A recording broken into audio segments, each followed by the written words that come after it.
तो आज press club Dehradun में उत्तराखंड के एक महापुरुष वीर शहीद अशोक चक्र भवानीदत्त जोशी 1950 के दौर में पैदा हुए, 1970 में सेना में गए और 1984 ब्लू स्टार का जो उनको शांति काल का जो सर्वश्रेष्ठ पदक अशोक चक्र से नवाजा गया। यहाँ पर नारायण गढ़वाल का मैच है, सुबेदार मेजर जीत सिंह साहब, कर्नल और उनकी पूरी टीम है। तो जो शहादत का 5 और 6 तारीख का जो ब्लू स्टार ऑपरेशन हुआ था उस बिल्डिंग में, तो उसी डेट पर मेले भी लगाए जाते हैं। तो मेला कब से शुरू है, प्रिंसिपल साहब जो कि स्कूल का नाम भी भवानीदत्त स्कूल रखा गया है, शहीद भवानीदत्त इंटर कॉलेज, तो वहाँ पर एक प्रेस क्लब आज ताकि लोग ज़्यादा आएँ, जनता ज़्यादा है, एक्स सर्विसमैन और समाज सेवी लोग बढ़ चढ़ कर भाग लें। तो मेला कब से कब तक है? हाँ, मैं बहुत समझाया शहीद भवानीदत्त इंटर कॉलेज जयपुर मेला का शुरू है। इस बार विगत वर्ष से हमारे मेला दोनों शुरू हुआ और इस बार ये मेला जो है 6 जून 2024 से 8 जून 2024 तक होगा। 6 जून को मेले का उद्घाटन होगा और सर्वप्रथम मेले के उद्घाटन से पहले जो है शहीद भवानीदत्त अशोक चक्र विजेता, जो उत्तराखंड के पहले अशोक चक्र विजेता हैं, उनके मेमोरियल पर सैन्य बैंड और सैन्य ढोल के साथ सैन्य अफसरों और मुख्य अतिथियों के द्वारा जो है चढ़ाई जाएगी। इसके बाद मेले का उद्घाटन होगा। 3 दिवसीय मेला है। मेले में सांस्कृतिक कार्यक्रम भी होंगे, जिसमें विभिन्न विभागों के स्टॉल लगे होंगे, रात में भी कार्यक्रम चलेंगे और स्कूली बच्चों के प्रोग्राम, समस्त महिला मंगल दलों के प्रोग्राम हम इस बात करेंगे। इसके अलावा आर्मी के द्वारा वहाँ पर मेडिकल कैंप लगाया जाएगा। पूरे पिंडर क्षेत्र के 3 ब्लॉकों के जो अच्छे मेधावी छात्र हैं, जो उत्तराखंड बोर्ड CBSE बोर्ड में मेरिट लिस्ट में आए हैं, ब्लॉक में टॉपर रहे हैं, उनको हम विगत वर्ष भी हमने बच्चों का सम्मान किया और इस वर्ष भी हम उन बच्चों का सम्मान किया। जी, तो बाकी चीज़ें आपने प्रेस क्लब में बता दी हैं। तो यहाँ पर कर्नल ईश्वर साहब रिटायर्ड हैं, तो जैसे वीर जोशी का वो नाम ले रहे थे और एक कर्नल होने के नाते सैनिक सम्मान में और तैयारी में उन्होंने कोई कसर नहीं छोड़ी है। और इस पर से टीम हो या मेले की अन्य गतिविधियाँ हो या एक्स मैनों को प्रेरित करने, प्रेरणा देने वाले जो भी चीज़ें हों, उनको उन्होंने काफ़ी डिस्कस किया। तो शॉर्ट में सर क्या संदेश देंगे आप देश, नवयुवा समाज के? मैं कर्नल ईश्वर सिंह फर्सवान रतगांव थराली ब्लॉक से हूँ और मेरा अहभाग्य है और सौभाग्य समझूंगा मैं कि एक जो मेरे गढ़वाल राइफल्स पे, बिकॉज मैं द्वितीय गढ़वाल से हूँ और गढ़वाल राइफल्स होने के नाते रोंगटे खड़े हो जाते हैं ऐसे वीरों को देख के, ऐसे बलिदान को देख करके जिन्होंने अशोक चक्र विजेता रहे हैं और मेरे पिंडर घाटी से। तो मैंने आह्वान किया है तमाम जितने मेरे सेवानिवृत्त या जो सेवा में है सभी सैनिकों को कि मेरा 90% क्षेत्र राली ब्लॉक, देवाल ब्लॉक, नारायणनगर ब्लॉक, वालदम से लेके सारे पूरे क्षेत्र घाट ब्लॉक से लेके सभी लोगों को मैंने रिक्वेस्ट करी है कि अपने रेजिमेंटल टाइम में आकर के अपने कैप पे पहन के, अपने मेडल को पहन करके इस वीर महापुरुष को अपनी सच्ची श्रद्धांजलि दें। 6 तारीख से यह कार्यक्रम होगा। इस कार्यक्रम के तहत मैंने यहाँ पे हेडक्वार्टर में जाके, सैनिक कल्याण के हेडक्वार्टर में जाके 3 डिस्ट्रिक्ट के सैनिक कल्याण अधिकारियों को रिक्वेस्ट करी है कि वो अपना स्टॉल लगाएं। इसमें बागेश्वर ब्लॉक है, चमोली है और रुद्रप्रयाग है।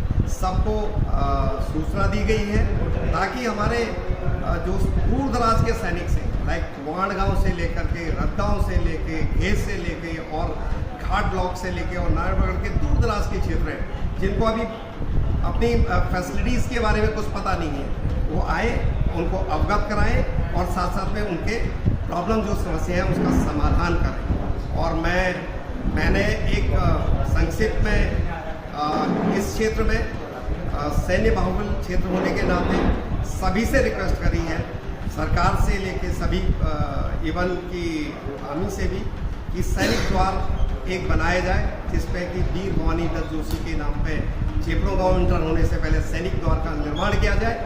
दूसरा, मेरे क्षेत्र में डिस्ट्रिक्ट चमोली के अंदर अगर प्रथम अशोक चक्र विजेता भवानीदत्त जोशी हैं, उनके नाम पे सैनिक स्कूल खोल दिया जाए ताकि हर बच्चा प्रेरित हो कि मैं जवान ही भर्ती नहीं हो सकता, मैं फौज में अफसर भी बन सकता हूँ।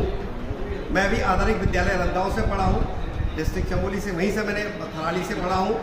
एक प्रेरणा के माध्यम से एक द्वितीय गढ़वाल में रह करके मैंने कमीशन प्राप्त किया है और मैं अपने माध्यम से ये बोलता हूँ कि लड़के एनडीए, सीडीएस, ओटीए सभी में एंट्री करें और हमारे सैन्य बाहुबल क्षेत्र को एक अच्छा नेतृत्व दें ताकि वो देश के काम आ सकें और हम अपने बलिदान को दे सकें। जी, अगर देखा जाए यदि कोई वीर हो, प्रथम विश्व युद्ध, द्वितीय विश्व युद्ध, यदि वो छूट गया हो किसी कारणवश, जैसे 18 रॉयल गढ़वाल पहले थी, तो जो बर्मा की लड़ाई 1944 से 45 में लड़ी गई, 1942 तक जो विक्टोरिया क्रॉस दिया जाता था इंडियन आर्मी में, जहाँ तक 1911 से 1942, और 1887 से खुद के उनके ब्रिटिश आर्मी जो जर्मन सेनाओं के साथ लड़ते थे उस काल में।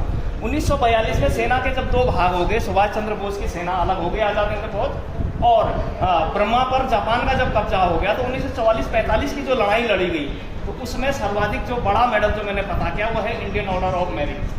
तो इंडियन ऑर्डर ऑफ मेरिट देवाल के गब्बर सिंह जी हैं, हाट कल्याणी के हवलदार गब्बर सिंह, जिनके डॉक्यूमेंट पार्ट ऑर्डर सहित मेरे पास हैं, और सैनिक कल्याण मंत्रालय को भी लिखा था। उनने कहा कि सैनिक द्वार या सैनिक स्मारक की आहर्ताएँ पूर्ण नहीं होती हैं। तो क्या आप इस विषय पर, यदि मैं पार्ट ऑर्डर से आर्मी हेडक्वार्टर के वो सारे कागजात आपको दिखाऊं, तो दो वीर जब इस घाटी के हैं तो उनका हालांकि देश अंग्रेजों के अधीन था, जिसके भी अधीन था, लड़ाई तो लड़ी है और रामरी टॉप पर उन्हें कब्जा किया, और उससे पहले वो भारतीय विशिष्ट सेवा मेडल वाले भी हैं ऑन सर्विस 1944 के दौर में। तो उनकी खोजबीन और उनको सम्मान मिलना चाहिए या नहीं? मेरे पिंडर घाटी के जो वीर सपूत रहे हैं, आपने बिल्कुल सही कहा, ऐसे ही वीर सैनिक बिल्कुल इनको प्रॉपर सम्मान मिलने चाहिए। मेरी तो उत्तराखंड सरकार, केंद्र सरकार और अपने जो माननीय मुख्यमंत्री हैं और साथ साथ में जो मेरे सैनिक के मंत्री हैं, उनसे प्रार्थना है कि इन वीरों का प्रॉपर सम्मान हो, इनके स्मृति में पूरा इनका एक बहुत बड़ा स्टेडियम बने जिसमें हम इनको एक सैल्यूट दे सकें। इसी के तहत में मैं बताता हूँ, मैं लास्ट ईयर रिटायरमेंट हुआ हूँ एक कर्नल के पद पे। मैं कराली, देवाल, ग्वालदम सभी जगह जाता रहा हूँ अपने सैनिकों के बारे में, पूछताछ के बारे में, ताकि उनकी समस्याओं के लिए अगर मेरा 0% में कुछ योगदान हो तो बहुत बड़ी चीज़ है। जब इस बार मैं कुछ दिन पहले मैं ग्वालदम गया तो टी बगान में जब चाय पत्ती तोड़ रहे थे, तो मैंने जब चाय पत्ती तोड़ी, मैंने कहा ज़मीन कहाँ से मिली? तो उन्होंने बताया कि साहब हमें ज़मीन हमें गिफ्ट में मिली है, भारत सरकार द्वारा मिली। जब भारत सरकार में मिली है, मैंने कहा किससे मिली है?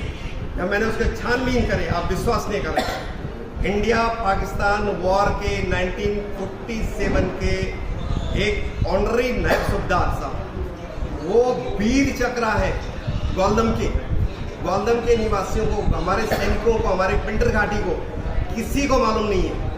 इवन मैं सैनिक दफ्तर में भी गया है और मेरे पास उनकी फ़ोटो और उनके सारे डॉक्यूमेंट्स हैं, और उनका नाम था लांस हवलदार अमर सिंह बिस्ट, और इसी के तहत हम उनको अभी पारितोषिक, उनके बच्चों को पारितोषिक कर रहे हैं। और इन्होंने 1947-48 में इंडिया पाकिस्तान वॉर में वीर चक्र प्राप्त किया है और बाद में इनको नायब सूबेदार बनाया गया। ये है, तो हमें ऐसे वीर सैनिकों के बारे में मैं तो भगवान से प्रार्थना करता हूँ, अगर इसी टाइप से हमें इस महोत्सव को आगे बढ़ाने का मौका मिले तो हम एक सड़क का जो है नाम जो है हम भवानी दत्त जोशी रखें, देवाल का हम जो वीर सैनिक है उनके नाम पर रखें, और ग्वालदम का हम इनके नाम पर रखें। तो हम कि जो ये मेले का आयोजन किया जा रहा है, मेले का आयोजन इसलिए किया जा रहा है कि इसका एक सूक्ष्म निचोड़ है, क्योंकि उस क्षेत्र की जो जनता इस मेले को देख करके प्रभावित हो और आर्मी की ओर उनका जो है ना एक वो बने।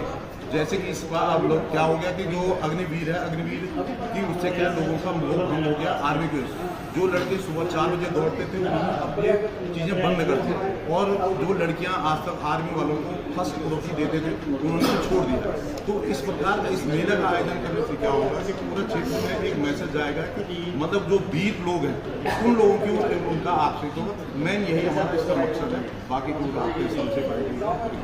कृपाल सिंह बिष्ट हूँ, पूर्व सैनिक हूँ, और पहाड़वासी न्यूज़पेपर और न्यूज़ पोर्टल मेरा अपना है, उसका संपादक और स्वामी हूँ। और बड़ी खुशी की बात है कि यहाँ पर हमारे बड़े भाई दिग्पाल सिंह गड़िया जी जो प्रधानाचार्य हैं भवानीदत्त इंटर कॉलेज चेपड़ों में, और ईश्वर सिंह पुष्पा जी हैं, कर्नल ईश्वर सिंह पुष्पा जी हमारे बड़े भाई हैं, और मेजर DS विश जी हमारे बड़े भाई हैं, और खुशहाल सिंह विश जी भी बड़े भाई हैं, धन सिंह विश जी हमारे साथ में हैं, गुसाई जी हमारे साथ में हैं। सब लोगों ने एक कदम उठाया कि हम एक प्रेस कॉन्फ्रेंस करें। प्रेस कॉन्फ्रेंस में हम जो हमारा शौर्य मेला है चेपड़ू गांव का, एक छोटे से गांव का है, उसको हम राष्ट्रीय लेवल तक ले जाएं, जिसके प्रचार और प्रसार के लिए यहाँ पर प्रेस कॉन्फ्रेंस बुलाई गई है। तो उनका मैं धन्यवाद करता हूँ। और समाज सेवी नागरिक सभी लोग बढ़ चढ़ कर हिस्सा लें, वीरों को याद करें, और केवल भवानी दत्त जी की वीरता से ही संबंध नहीं, इसके साथ ही अन्य वीरों की भी यहाँ पर खोज हो रही है, क्योंकि कई लोग ऐसे बड़े बड़े चक्र वाले हैं जिनका अभी नाम नहीं आया या डॉक्यूमेंट मिस हो गए। आमतौर पर यूनिट याद करती है, जैसे नैन गढ़वाल हर बार याद करती है भवानी दत्त जी को।